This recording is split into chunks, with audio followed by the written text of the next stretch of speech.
Subscribe and press the bell icon to never miss another video of Bhakti Charu Swami.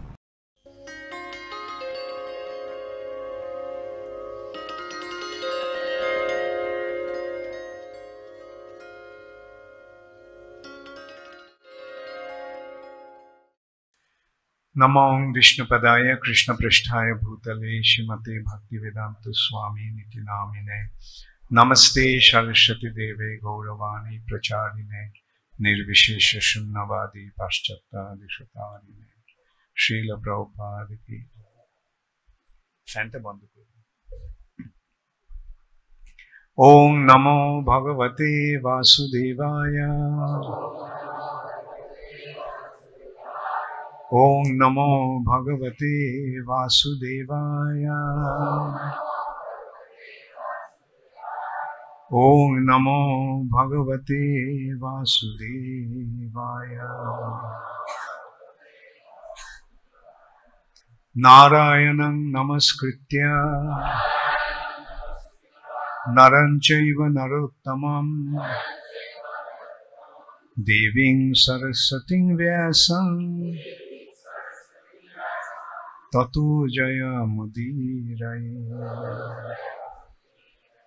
नष्टप्रायेषु अभद्रेषु नित्यं भागवत सेवया भगवती उत्तम श्लोके भक्तिर्भवति नैष्टिकी।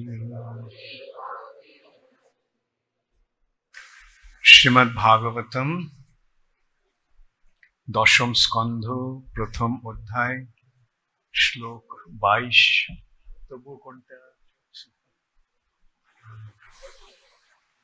हरे कृष्ण। श्लोक 22।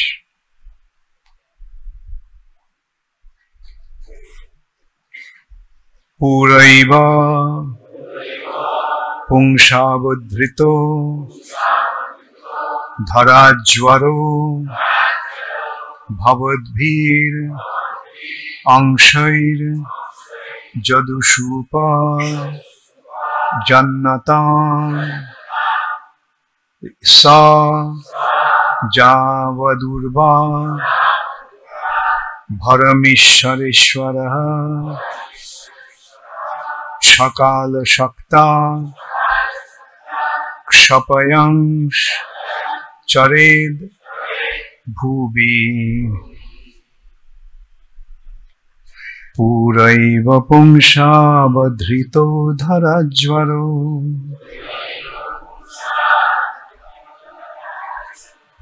भवद्भिरंशैर्जदुषूपजन्नताम् सजावदुर्वा भरमीश्वरेश्वरः सकाल शक्ता क्षपयंश्चरिद्भुवि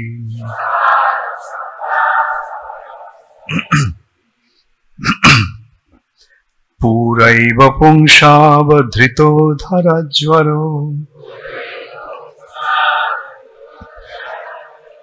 भवद्भिरंशैर्जदुषूपजन्नताम् सजावदुर्वा भरमीश्वरेश्वर सकाल शक्ता क्षपयश्चरिद्भुवि पूरैव पुंसावधृतो धराज्वरो भवद्भिरंशैर्जदुषूपजन्नताम् सजावदुर्वा भरमीश्वरेश्वर सकाल शक्ता क्षपयंश्चरिद्भुवि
পুরা পূর্বেই এব বস্তুত পক্ষে পুংসা ভগবানের দ্বারা অবধৃত জ্ঞাত ছিল ধরার জ্বারা পৃথিবীর কষ্ট ভবদ্ভি তোমাদের দ্বারা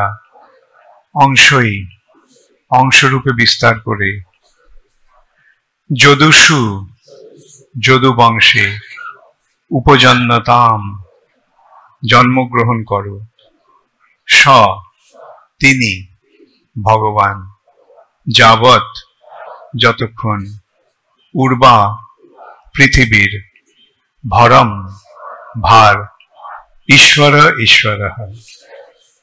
ঈশ্বরদের ঈশ্বর স্বকাল শক্তা তার কাল শক্তির দ্বারা ক্ষপয়ন হরণ করে চরেত বিচরণ করবেন ভুবি পৃথিবীতে। অনুবাদ: ব্রহ্মা দেবতাদের বললেন, আমরা নিবেদন করার পূর্বেই ভগবান পৃথিবীর কষ্ট অবগত ছিলেন, তাই ভগবান যতদিন তার কাল শক্তির দ্বারা পৃথিবীর ভার হরণ করার জন্য পৃথিবীতে বিচরণ করবেন, ততদিন তোমরা তার পুত্র এবং পৌত্র রূপে যদু বংশে অবতীর্ণ হও। তোমরা বলো আমার সঙ্গে, ব্রহ্মা দেবতাদের বললেন, আমরা নিবেদন করার পূর্বেই ভগবান পৃথিবীর কষ্ট অবগত ছিলেন, তাই ভগবান যতদিন তার কাল শক্তির দ্বারা পৃথিবীর ভার হরণ করার জন্য এই পৃথিবীতে বিচরণ করবেন, ততদিন তোমরা তার পুত্র এবং পৌত্র রূপে যদু বংশে অবতীর্ণ হও। শিল প্রভুপাদের তাৎপর্য: ব্রহ্মসংহিতায় বলা হয়েছে, রামাদি মূর্তিষু কলা নিয়মেন তিষ্ঠান নানাবতারম অকরোদ ভুবনেষু কিন্তু কৃষ্ণ স্বয়ং সমভবৎ পরমঃ পুমাঞ্জ গোবিন্দমাদি পুরুষম তমহং ভজামি। যিনি রাম, নৃসিংহ আদি নানা রূপে অবতরণ করেন, যিনি স্বয়ং পরমেশ্বর ভগবান শ্রীকৃষ্ণ এবং যিনি নিজেও অবতরণ করেন, সেই আদি পুরুষ গোবিন্দকে আমি ভজনা করি। শ্রীমদ্ ভাগবতের এই শ্লোকে বর্ণনা করা হয়েছে, পুরৈব পুংসা অবধৃত ধরাজ্বর। পুংসা শব্দে শ্রীকৃষ্ণকে ইঙ্গিত করা হয়েছে, যিনি ইতিমধ্যেই অবগত ছিলেন অসুরদের বৃদ্ধি পাওয়ার ফলে সারা পৃথিবী কিভাবে দুর্দশা ক্লিষ্ট হয়েছিল। অসুরেরা ভগবানের পরম শক্তির অবজ্ঞা করে নিজেদের স্বতন্ত্র রাজা এবং রাষ্ট্রপতি রূপে প্রতিষ্ঠা করে এবং তার ফলে তাদের সামরিক শক্তি বৃদ্ধি করে তারা উৎপাত সৃষ্টি করে। এই প্রকার উৎপাত যখন অত্যন্ত প্রবল হয়, তখন শ্রীকৃষ্ণ অবতরণ করেন। বর্তমান সময়েও সারা পৃথিবী জুড়ে বিভিন্ন আসুরিক রাষ্ট্র নানাভাবে তাদের সামরিক শক্তি বৃদ্ধি করছে এবং তার ফলে সমগ্র পরিস্থিতি অত্যন্ত দুঃখজনক হয়ে উঠেছে। তাই ভগবান শ্রীকৃষ্ণ হরে কৃষ্ণ আন্দোলনের মাধ্যমে তার নাম রূপে অবতীর্ণ হয়েছেন। এই আন্দোলন অবশ্যই পৃথিবীর ভার লাঘব করবে।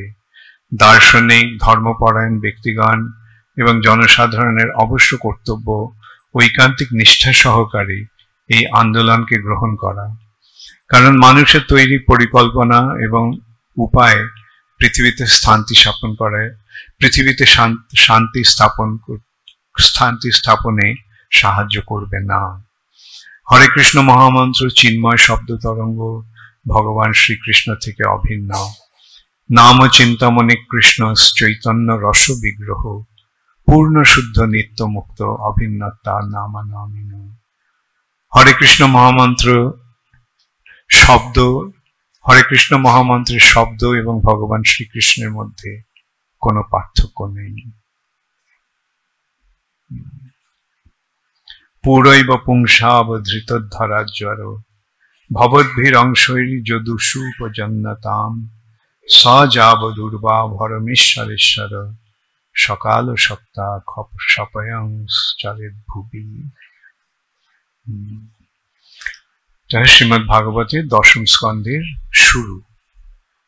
প্রথমে শ্রীমদ্ ভাগবতের দশম স্কন্ধে বর্ণনা করা হচ্ছে যে পৃথিবী যখন অত্যন্ত ভারাক্রান্ত হয়েছিল আসরিক রাজাদের অত্যাচারের ফলে। অত্যাচার মানে তারা পৃথিবীকে নির্যাতন করে, পৃথিবীকে শোষণ করার মাধ্যমে পৃথিবীকে নির্যাতন করে। পৃথিবী এক ব্যক্তি, ধরিত্রী, তার অনেক নাম আছে, বসুন্ধরা, এবং এই পৃথিবী তার শক্তির প্রকাশ হচ্ছে এই গ্রহ, কিন্তু তিনি একজন ব্যক্তি, তিনি নারী, মাতৃরূপিণী। বসতি দর্শন শিখরে ধরণী তব লগ্না। পৃথিবী যখন পাতাল লোকে পড়ে গিয়েছিল, হিরণ্যাক্ষ পৃথিবীর সমস্ত সোনা নিয়ে নিয়েছিল, আর এই সোনার ফলে পৃথিবীর ভার বজায় থাকে, যার ফলে পৃথিবী তার কক্ষে ভ্রমণ করে। সবকটা গ্রহই ঘুরছে সূর্যকে কেন্দ্র করে। এখন এই পৃথিবী সোনাটাই হচ্ছে তাকে সেই অন্তরিক্ষে বা স্পেস, অন্তরিক্ষে ধরে রাখে। আর পৃথিবী ঘুরছে, ভাসছে, মহাশূন্যে পৃথিবী ভাসছে। কেবল ভাসছেই না, পৃথিবী ঘুরছে। যস্যা গয়া ভ্রমতি সম্ভৃত কালো চক্র।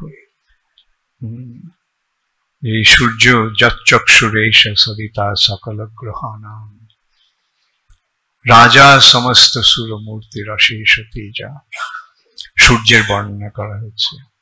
সূর্য হচ্ছে সমস্ত গ্রহের রাজা, আর কৃষ্ণের আজ্ঞায় সূর্য ভ্রমণ করছে। যস্যাজ্ঞয়া ভ্রমতি সম্ভৃত কালো চক্র, কালের চক্রে ভ্রমণ করছে। আবার এই সূর্যকে কেন্দ্র করে গ্রহগুলি ভ্রমণ করছে। তো এখন এই সূর্য, এই পৃথিবী যখন ভারাক্রান্ত হয়ে পড়েছিল অসুরদের অত্যাচারে, তখন পৃথিবী, যার আরেকটা রূপ হচ্ছে গাভী, গাভী রূপে পৃথিবী ব্রহ্মার কাছে গিয়েছিলেন যে এই যে দুর্দশাগ্রস্ত অবস্থা, এই অবস্থা থেকে আপনি আমাকে রক্ষা করুন।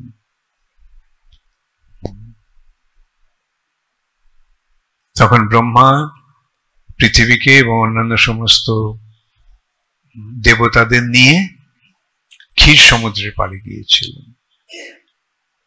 সেখানে ক্ষীরোদক্ষায় বিষ্ণুর কাছে প্রার্থনা করেছিলেন, এই পৃথিবীর ভার, এই দুর্দশাগ্রস্ত অবস্থা থেকে রক্ষা করার জন্য আপনি আসুন, বা এই রক্ষা করার ব্যবস্থা করুন। ব্রহ্মা তখন ভগবানের নির্দেশ শুনতে পেয়েছিল, সেটাই ব্রহ্মা এখন দেবতাদের বলছে। দেবতারা শুনতে পায়নি।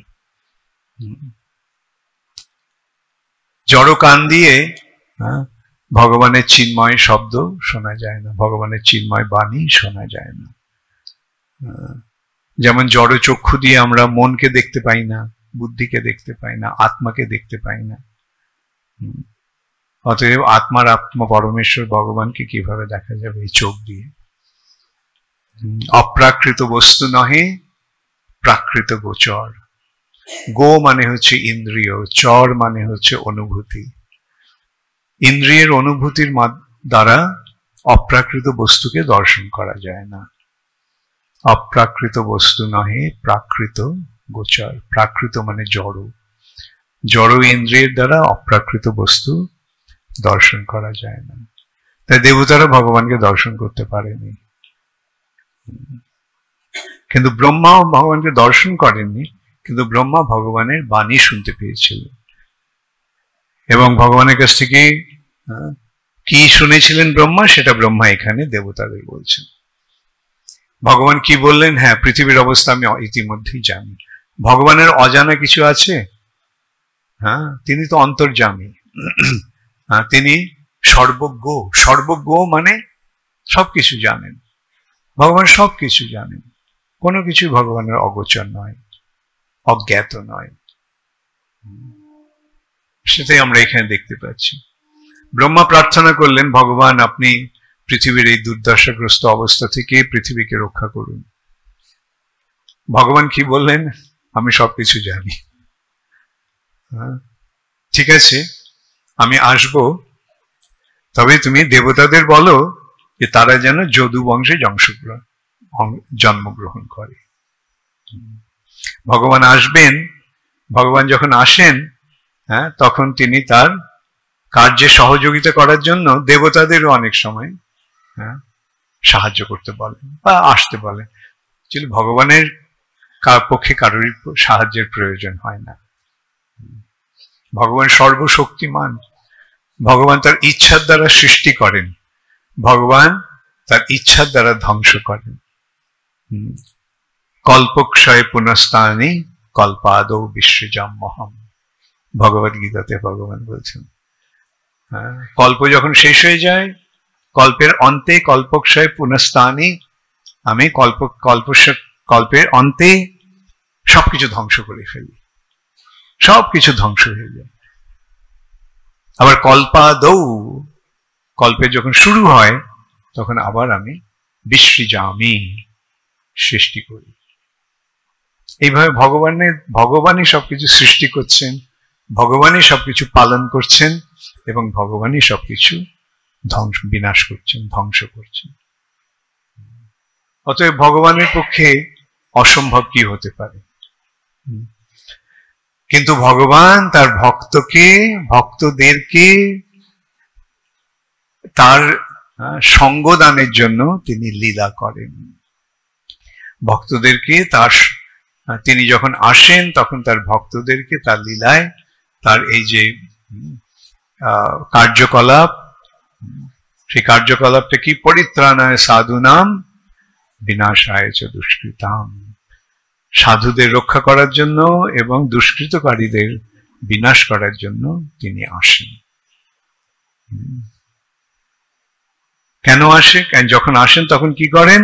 তিনি তার ভক্তদের তার লীলায় অংশগ্রহণ করার সুযোগ দেন। সেই কথাটাই ভগবান এখানে বলছেন। ঠিক আছে, স্বর্গের দেবতারা যেন যদু বংশে জন্মগ্রহণ করেন, ভগবানের পুত্র এবং পৌত্র রূপে এবং ভগবানের পূর্বজ রূপেও। জয় শ্রী শ্রী রাধা মাধব সখী বৃন্দ কি জয়, শ্রীমন মহাপ্রভু কি জয়, শ্রী শ্রী প্রহ্লাদ নৃসিংহদেব কি জয়, শ্রী শ্রী পঞ্চতত্ত্ব কি জয়, শ্রীল প্রভুপাদ কি জয়। এইটাই হচ্ছে ভগবানের কৃপা। শ্রীকৃষ্ণ চৈতন্য প্রভু জীবে দয়া করি, সপার্ষদ স্বীয় ধাম সহ অবতরী। সপার্ষদ, তিনি তার পার্ষদদের নিয়ে আসেন, একলা আসেন না। তেমনি কৃষ্ণচন্দ্র তার পার্ষদদের নিয়ে আসছেন। আর সেই সঙ্গে যারা ভক্তির মাধ্যমে যারা ভগবত ধামে ফিরে যাওয়ার বা ভগবানের লীলায় অংশগ্রহণ করার উপযুক্ত হয়েছে, তাদেরকে ভগবান যদু বংশে জন্মগ্রহণ করার জন্য নির্দেশ দিয়েছে। হ্যাঁ, দেবতারাও ভগবানের ভক্তির প্রভাবে ভগবানের কৃপা লাভ করে। এইভাবে আমরা দেখতে পাচ্ছি স্বর্গের দেবতারা কিভাবে ভগবানের কৃপা লাভ করলেন, যদু বংশে জন্মগ্রহণ করলেন, করে ভগবানের আত্মীয় হলেন এবং তার ফলে তারা বৈকুণ্ঠে ফিরে গেলেন, দ্বারকায় ফিরে গেলেন, প্রমোশন। তেমনি রামচন্দ্র যখন এলেন, রামচন্দ্র কি নির্দেশ দিলেন স্বর্গের দেবতাদের? তোমরা হনুমান, ভাল্লুক, এই সমস্ত বংশে জন্মগ্রহণ করো। এই রামচন্দ্রের লীলায় যে বানরেরা, তারা সাধারণ বানর নয়, তারা সব স্বর্গের দেবতা।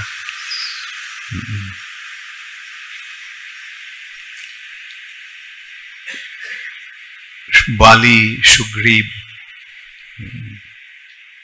ইন্দ্রের ছেলে, সূর্যের ছেলে, পবনের ছেলে হনুমান, এ সমস্ত স্বর্গের দেবতাদের অংশেরা জন্মগ্রহণ করেছে। তাই এদের অসীম শক্তি। হনুমান একা রাবণের এক অক্ষৌহিনী সৈন্য আর তার পুত্র কে মেরে ফেলল। ওরা সব অস্ত্র নিয়ে যুদ্ধ করছে, হনুমান একটা লোহার ডান্ডা কোন রকমের খুঁজে পেয়েছে, ওটা দিয়ে সব মেরে ফেলল। অলৌকিক শক্তি। এইভাবে যারা ভগবানের ভক্ত তারা অলৌকিক শক্তিতে শক্তিমান হয়। যেমন প্রভুপাদ নিঃস্ব অবস্থায় আমেরিকায় গেলেন, কোথায় থাকবেন তার সম্ভাবনা নেই, গিয়ে কি করলেন ওখানে? 70 বছর বয়সে আমেরিকায় গেলেন, গিয়ে সারা পৃথিবী জুড়ে কৃষ্ণ ভক্তি প্রচার করলেন।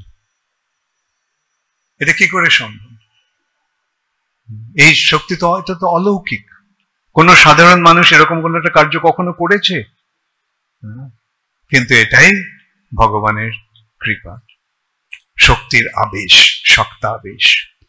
ভগবানের শক্তিতে আবিষ্ট হয়ে, ভগবানের শক্তির দ্বারা প্রভাবিত হয়ে তারা অসম্ভব সমস্ত কার্য সম্পাদন করে। যেমন হনুমান, এখানে রাবণ এত শক্তিশালী, কিন্তু হনুমান একা এইভাবে রাবণের সমস্ত সৈন্যকে ধ্বংস করে দিল। এক অক্ষৌহিনী সৈন্য। আর একটা সুতাই নয়, লঙ্কা পুড়িয়ে দিল, স্বর্ণলঙ্কা হনুমান পুড়িয়ে দিল, জ্বালিয়ে দিল। সোনার তৈরি, ওখানকার বাড়িগুলো ইট পাথর দিয়ে তৈরি ছিল না, সেই বাড়িগুলো সব সোনা দিয়ে তৈরি, আর সেই স্বর্ণলঙ্কা জ্বালিয়ে দিল। এখানে রামায়ণে বর্ণনা হচ্ছে, যখন স্বর্ণলঙ্কা যখন পুড়ছে তখন সমস্ত সোনা গলে গলে গিয়ে সমুদ্রে পড়ছে। জ্বলছে যখন, তখন তো গলে যাচ্ছে আগুনের তাপে।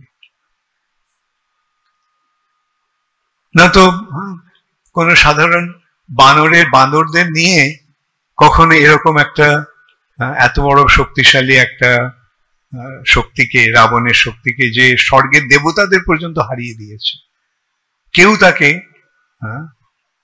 তার সঙ্গে বোঝাপড়া করতে পারেনি। যমরাজ এসেছিল, যমরাজের যমদণ্ড তাকে স্পর্শ করবে, তার মৃত্যু হবে। যমরাজকে কেউ পরাস্ত করতে পারে না। যমরাজ প্রথমে সৈন্য পাঠিয়েছে, রাবণ এসে করেছে, ও সৈন্যদের হারিয়ে দিয়েছে। অবশেষে যমরাজ নিজে এসছে, যুদ্ধ হয়েছে।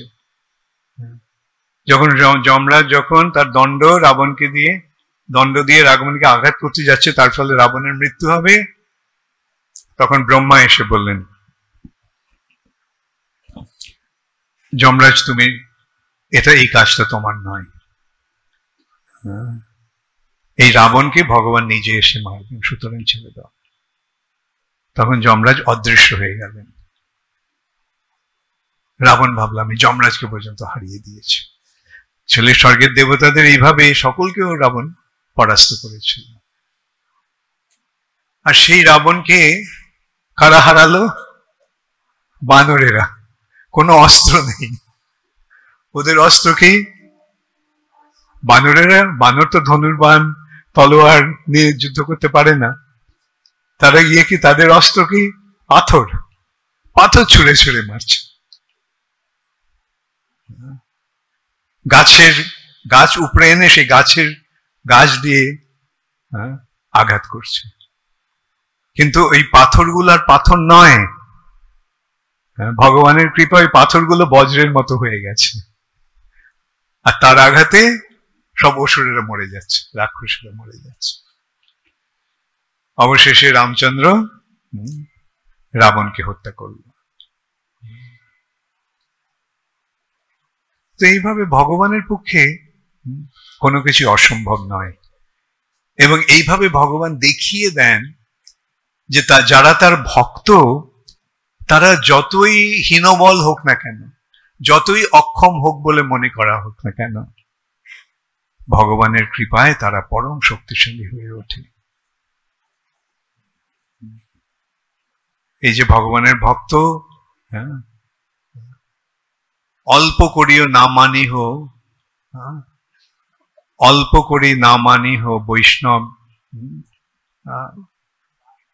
দাস হেন নাম, অল্প করি না মানিহ দাস হেন নাম, অল্প ভাগ্যে দাস নাহি করেন ভগবান। এই যে দাস, আমরা সব দাস হয়েছি, তাই না? মুকুন্দ দাস, মাধবানন্দ দাস, রাম দাস, কৃষ্ণ দাস, সব দাস এখন আমরা। কিন্তু এই দাস কার দাস? এরা সব কৃষ্ণ দাস। অন্যরাও দাস, মুখার্জি, ব্যানার্জি, ভট্টাচার্য, এরাও কি? এরা মায়ার দাস। বড় বড় টাইটেল আছে, মুখ্য উপাধ্যায়, মুখোপাধ্যায় মানে মুখ্য উপাধ্যায়, বন্দ উপাধ্যায়, সব বড় বড় বিখ্যাতি। কিন্তু আসলে তারা কে? মায়ার নফর, মায়ার চাকর, মায়ার দাস। এখন এইটাই আমরা সব জীব মাত্রই দাস। সে মায়ার দাসী হোক আর ভগবানের দাসী হোক, সর্ব অবস্থাতেই সে দাস। যখন সে মনে করে সে কারোর দাস নয়, তখন সে মায়ার দাস। আমি কারো দাসত্ব করব না, কিন্তু আমি আমার পত্নীর দাসত্ব করছি। আমি কারো দাসত্ব করব না, আমি আমার পুত্র কন্যার দাসত্ব করছি। আমি কারো দাসত্ব করব না, আমি আমার খরিদ্দারের দাসত্ব করছি। আমি কারো দাসত্ব করব না, আমি আমার কর্মচারীদের দাসত্ব করছি। এদিকে ভাবছে সে মালিক, কিন্তু আসলে সে দাসত্ব করছে। তার যে কর্মচারী, তাদের দাসত্ব করছে। এটাই মায়া। এখন আমরা বুদ্ধিমানের কাজ কি হবে? মায়ার দাসত্ব না কৃষ্ণ দাসত্ব? কৃষ্ণের দাসত্ব করলে কি হয়? কৃষ্ণ বলছেন যে যোগক্ষেম বহাম মহম। গীতার নবম অধ্যায়ে ভগবান বলছেন যে যারা ওই দেবদেবীর পুজো করে, তারা ওই দেবদেবীর কৃপা লাভ করতে চায়, দেবদেবীর কৃপা লাভ করে অনেক কিছু পেতে চায়। কিন্তু তারা যে, এবং দেবদেবীর পূজার ফলে তারা তাদের মনোবাঞ্ছা পূর্ণ হচ্ছে, কিন্তু সেটা ভগবানেরই কৃপাতে হচ্ছে। যজন্তি অবিধি পূর্বকম, এই যে দেবদেবীর পূজা করছে, ওরা অবিধি পূর্বক আমার পূজা করছে। ভগবান বলছে যজন্তি অবিধি পূর্বকম। তো আমরা অবিধি পূর্বক বা পক্ষান্তরে ভগবানের সেবা করব না পরোক্ষভাবে, প্রত্যক্ষভাবে? পরোক্ষভাবে ভগবানের সেবা করব না সোজাসুজি ভগবানের সেবা করব, ভগবানের দাস হব। সোজাসুজি ভাবে ভগবানের দাস হওয়াটাই বাঞ্ছনীয়। যারা দেবদেবীর পূজা করে তারা কি করে? তারা ওই পুণ্য অর্জন করে তারা স্বর্গলোকে যেতে চায়, স্বর্গলোকে গিয়ে সুখ ভোগ করতে চায়। কতদিন? ক্ষীণে পুণ্যে মর্তলোকম বিশন্তি। তাদের পুণ্য যখন শেষ হয়ে যায়, তখন আবার তাদের এই মর্তলোকে ফিরে আসতে হয়।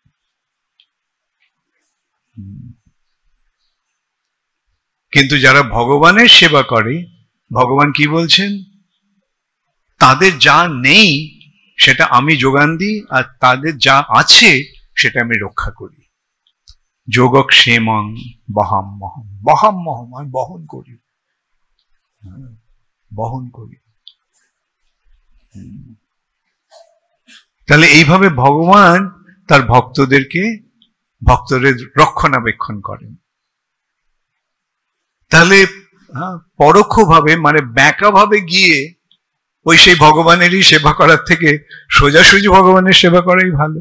অর্থাৎ দেবদেবীদের মাধ্যমে গিয়ে ভগবানের সেবা না করে সোজাসুজি ভগবানের সেবা করাটাই বাঞ্ছনীয়, সেটাই বুদ্ধিমানের কাজ।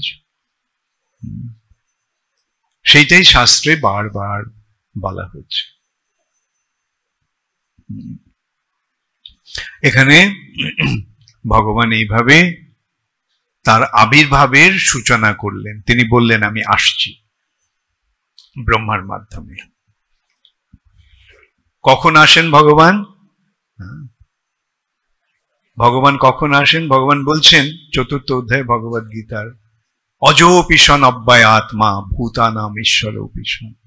এর আগে ভগবান বলেছেন যে আমি আসি।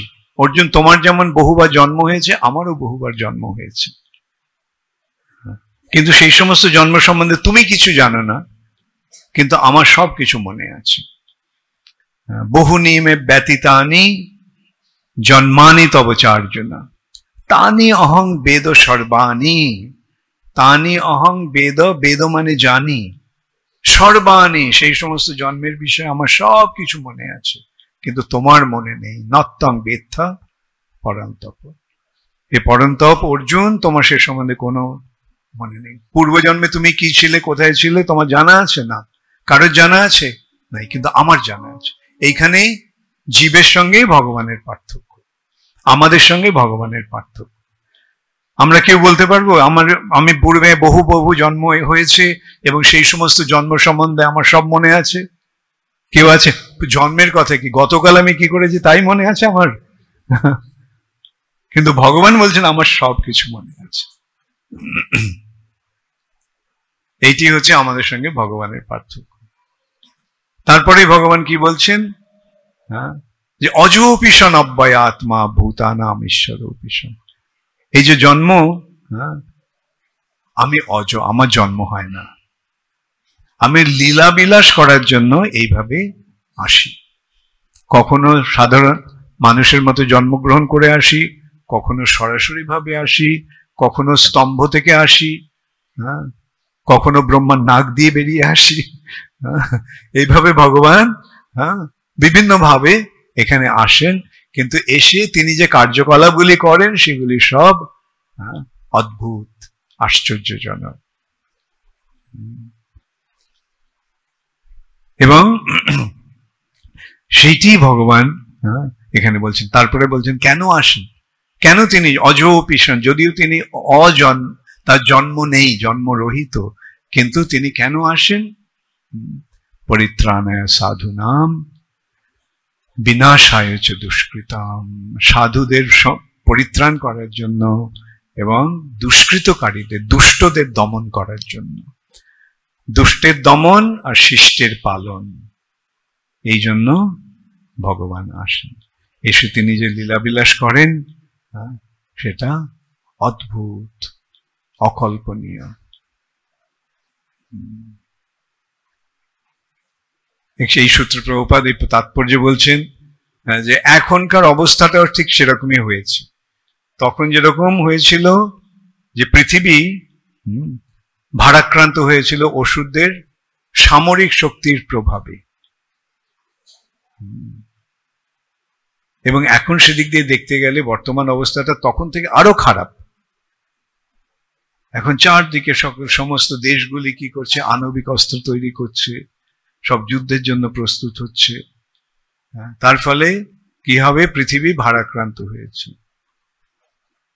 তো এখন যে ভগবান বলেছেন যে তিনি আসবেন যখন পৃথিবী এইভাবে অসুরদের অত্যাচারে জর্জরিত হবে, তখন ভগবান আসবেন। সম্ভবামি যুগে যুগে।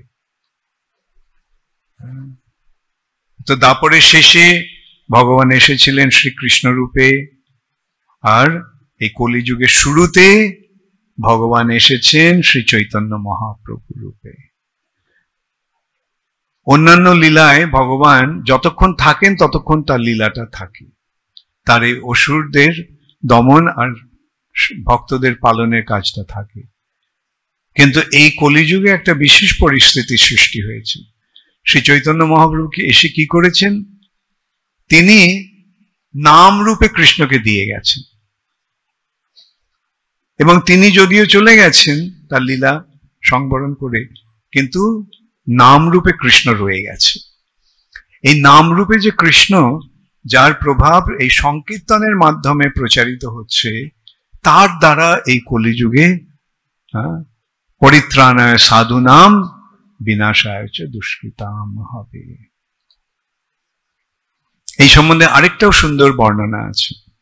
সেই বর্ণনাটা কি? অন্যান্য অবতারে ভগবান অস্ত্র ধারণ করেন, কিন্তু এই যুগে কলিযুগে ভগবান অস্ত্র ধারণ করবেন না। অস্ত্র দিয়ে ভগবান কি করেন? অসুরদের সংহার করেন। কিন্তু এই কলিযুগে নামের মাধ্যমে ভগবান কি করবেন?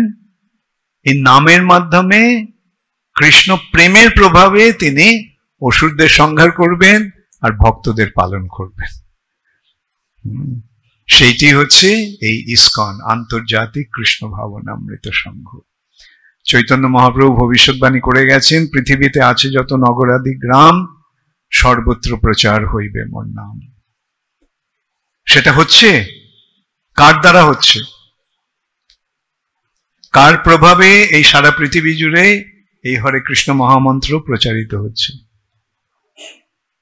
কার দ্বারা? হ্যাঁ, এটা বলতে এতক্ষণ লাগলো কেন? কোনো সন্দেহ আছে নাকি প্রভুপাদ করেননি, তুমি করছো? হ্যাঁ, এইটি হচ্ছে প্রভুপাদের কৃপা। মহাপ্রভুর ভবিষ্যৎবাণী সার্থক হয়েছে কার দ্বারা? হ্যাঁ, শুনতে ভালো লাগছে, একটু একটু জোরে হয়েছে। কার দ্বারা হচ্ছে? এটা কি হচ্ছে? এটা হতে থাকবে? কার দ্বারা হবে? কিসের মাধ্যমে হবে? ইসকনের মাধ্যমে হবে। প্রভুপাদ এমন একটা আয়োজন করে গেছেন, যদিও তিনি চলে গেছেন, কিন্তু তার যে কার্যকলাপ সেটা চলছে। কিভাবে চলছে? ইসকনের মাধ্যমে চলছে। আজকে প্রচার হচ্ছে এত সুন্দরভাবে, কার দ্বারা হচ্ছে? কিসের প্রভাবে হচ্ছে? ইসকনের প্রভাবে। হয়তো তোমরা এটা বুঝতে পারবে না সেইভাবে, যারা সারা পৃথিবী জুড়ে প্রচার করে তারা এটা বুঝতে পারে। প্রভুপাদ এই ইসকন সংস্থাটা এমন ভাবে তৈরি করে গেছেন যে যার প্রভাবে কৃষ্ণ ভক্তি সর্বত্র প্রচার হচ্ছে এবং হতে থাকবে।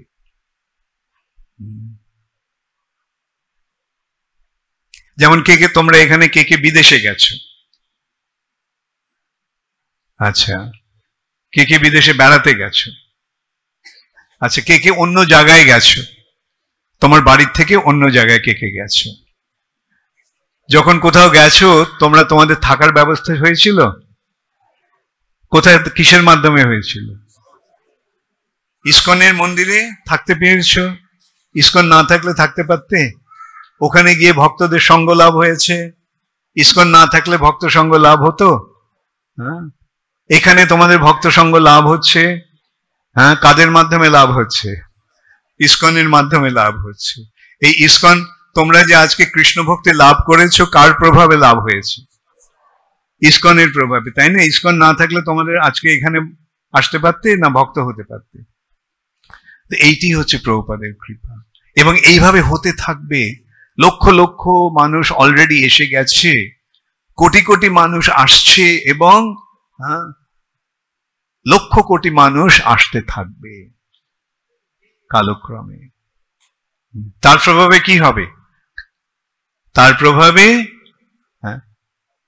তার প্রভাবেই আসরিক বৃত্তিগুলি দমন হবে।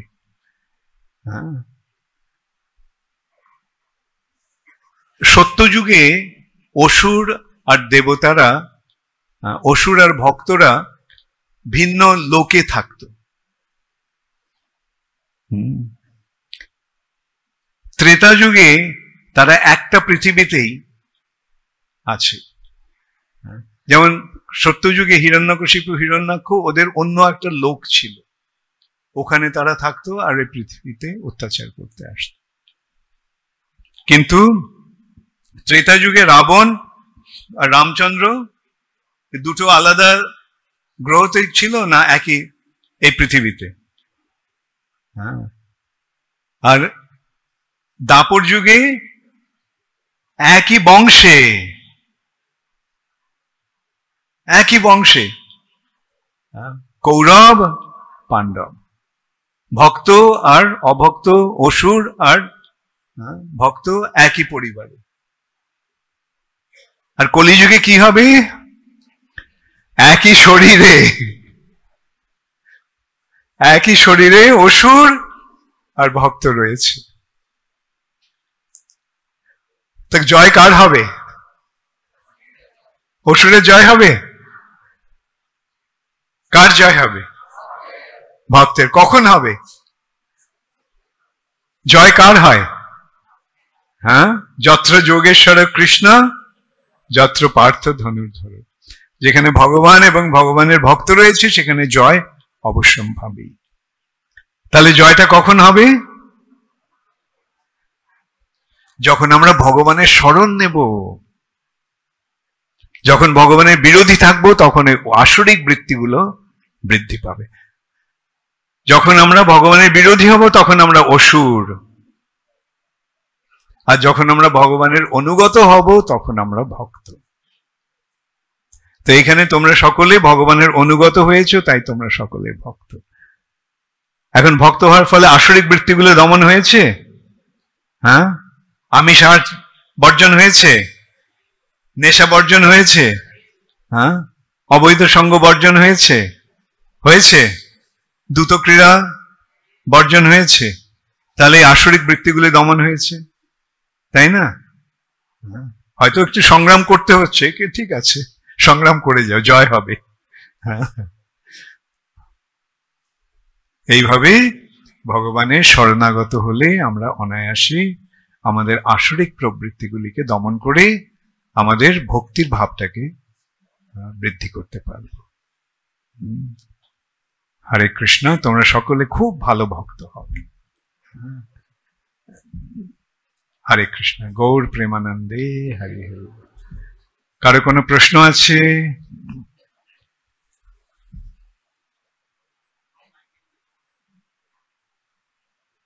হরে কৃষ্ণ। গুরু মহারাজ দণ্ডবত প্রণাম। ত্রেতা যুগে রামচন্দ্র লীলায় সমস্ত দেবতারা বানর রূপে এসেছিল, বা দাপর যুগে কৃষ্ণ লীলায় সমস্ত দেবতারা যদুবংশী রূপে। কিন্তু এই কলিযুগে চৈতন্য মহাপ্রভুর যে সমস্ত পার্শ্বদেরা, তারাও কি দেবতা? না, তারা দেবতাও আছে, সকলেই আছে। যেমন মহাপ্রভুর লীলায় স্বর্গের দেবতারাও এসেছে, আবার মানুষেরও আছে। মহাপ্রভুর লীলাতে সকলেই সুযোগ পেয়েছে। কিন্তু নরোত্তম দাস ঠাকুর বলেছে গৌরাঙ্গের সঙ্গীগণে নিত্য সিদ্ধ করি মানে। এটা আমাদের মনে করতে হবে, নিত্য সিদ্ধ করি মানে। মহাপ্রভু যারা ভক্ত আমাদের মনে করা উচিত নয়, এরা সাধারণ মানুষ। কিন্তু মহাপ্রভুর লীলাতে সকলেই যোগদান করার সুযোগ পাচ্ছে। যেমন কৃষ্ণ লীলাতে যারা সুযোগ পায়নি তারাও সুযোগ পাচ্ছে মহাপ্রভুর লীলায় যোগদান করেন। হরে কৃষ্ণ। কারো আর কোনো প্রশ্ন আছে? কারো বলো, মাইকটা নাও। হরে কৃষ্ণ। গুরু মহারাজ দণ্ডবত প্রণাম। তো প্রভুপাদ বলেছেন যে এই কৃষ্ণ ভাবনামৃত সংঘ 10,000 বছর পর্যন্ত থাকবে। কত বছর? 10,000 বছর পর্যন্ত। Very good.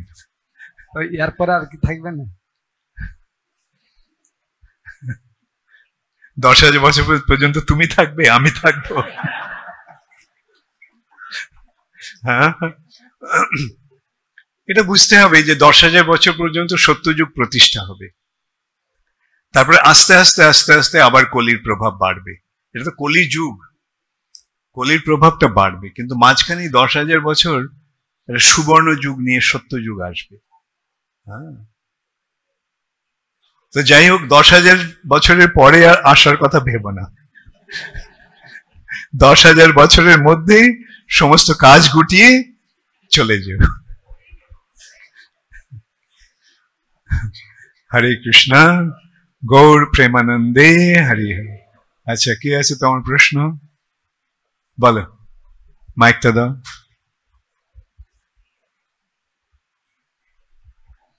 হরে কৃষ্ণ গুরু মহারাজ, ধন্যবাদ, প্রণাম। মহারাজ, আপনি বলেছেন যে কলিযুগে মানুষের মধ্যেই অসুর আছে, তো আপনি আসরিক প্রবৃত্তির 4টে যেটা বললেন সেটা আমরা দমন করতে চেষ্টা করেছি। তো কৃপা করে যদি বলেন যে আসরিক প্রবৃত্তি আর কি কি আছে যেটা আমাদের মাঝে প্রকাশ পায় এবং সেগুলি থেকে আমরা কিভাবে পরিত্রাণ পেতে পারি? যেই প্রবৃত্তি, যেই আচরণ ভগবান থেকে দূরে নিয়ে যায় সেটা আসরিক, আর যে কার্যগুলি ভগবানের কাছে নিয়ে আসে সেটা দৈব। বুঝতে পারলে? যে কাজগুলি ভগবান থেকে দূরে নিয়ে যাচ্ছে বুঝতে হবে যে সেটাই আসরিক। ঠিক আছে? অতএব কি করবে? ভগবান থেকে দূরে যাওয়ার চেষ্টা করবে না ভগবানের কাছে আসার চেষ্টা করবে? কি হলো? তোমার হয়ে সকলে উত্তর দিচ্ছে, তুমি দিচ্ছ। হরে কৃষ্ণ গৌর প্রেমানন্দে হরি।